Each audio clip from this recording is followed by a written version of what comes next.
Hello, and welcome to this Mayor's Minute. I just wanted to give an update at the end of the year for everyone. I know that a lot of people filled out the open space and recreation plan that we had out there. We put it online for people, and I know at the last farmers market in November, we had our land use people out making sure that as many people as we could get took that survey. We actually had nearly 900 people take the survey, so it was a good result for us. And one of the things that came up on the survey, we'll have all the results out at some point, but one of the things that I noticed just at a glance is that a lot of people asked for more walking trails and open space for people to go hiking.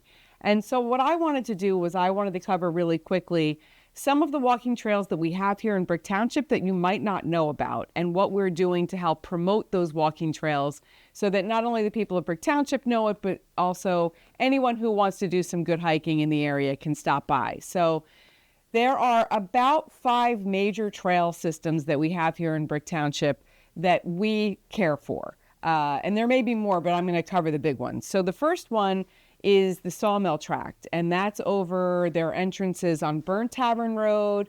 There's an entrance at the back side of Herbertsville Park near the Fire Training Center, and also Havens Homestead. You can access the trailheads from those areas, and that's a pretty extensive hiking area that you can get right here in Brick Township. Another one that we have is right in Midstreams. You can access, the access points for those hiking trails are Rainbow Drive. You can access it on the back end of Midstream School. There's the walking track that they have, and there's an entrance right in the back end there. And also, not that I think this is the best access point, but Route 88, if you're ever sitting at the light at Route 88 in Van Zyl and you see the little barrier off to the right, I'm presuming you're heading towards the beach, that's actually an access point for those walking trails back there as well. So miles of trails back there. There's also the Bretton Woods Tract, which is where we have preserved a lot of land, and you can access trails from Bretton Woods from Laurel Avenue, Barb Lane, East End, and Osborneville School. Again, back behind the playgrounds, you can access trails back there. Tons of walking trails. We have the Airport Tract, which is very extensive, and you can get to them from Cherry Quay, Drum Point Road. There's an actual entrance with parking off of Drum Point Road, and Sky Manor, and actually Waterside Gardens.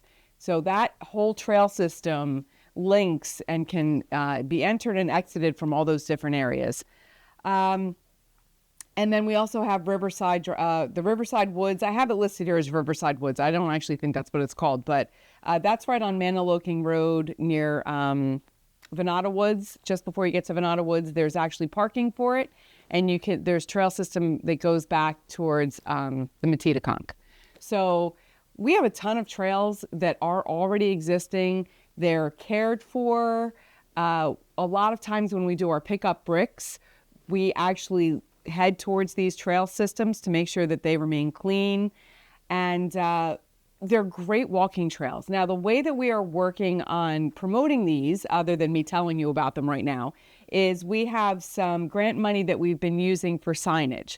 So the ultimate goal is, and if you go to Sawmill Tract right now, to any of the 3 entrances that I mentioned, new signage has been put up that these are trailhead points, that you're starting there. You could typically park in the areas. There's parking on Burnt Tavern for that. There's parking, obviously, at Herbertsville Park for that you can get to, and also Havens. So there's parking for it, and you can enter the trailhead from there. And ultimately, what we're looking to do is to have signage throughout the trails and to be able to link via a QR code so that when you're walking the trail, you can kind of see where you are and where you're going and how you can get back out or circle back out to get to your car again, obviously. Right now, the ones at Sawmill Tract are up. Those signs should be up right now so you can see what they look like. And we are working on getting the signs for the Midstream trailheads, the Airport Tract trailheads, the Bretton Woods, and also Riverside. And we're looking to expand that because, as I said, I'm telling you the top 5, but we have other trail systems within Brick Township that we want to encourage people to use and also let you know that they exist. Until I became mayor, I didn't realize how extensive the Bretton Woods track was and how many trails were back there, or even the Sawmill track. I really didn't have any idea. I did used to live over by the airport track, so I kind of knew about those, but we have a lot of great walking systems, walking trails here in Brick Township. So I wanted to share that with you as we head into the new year in 2025. Maybe one of your goals is to walk and get out in nature more. And I can tell you, having walked every single one of these trails, especially the Midstreams one, I'm the most familiar with that one, I have seen deer, I have seen fox on my walks, I have seen turkey, which is pretty cool. That one surprised me when I came around the corner. And other people walking, which is fantastic. You know, you love that. So I highly encourage you to check these sites out and to look in 2025 as soon as we get those pickup brick dates out there to look. And I encourage you to join us when we go to these walking trails and do cleanups, and other places around town to join us as well. So thank you so much for a great 2024. This is going to be my last Mayor's Minute for 2024, and I will see you in 2025. Have a great day.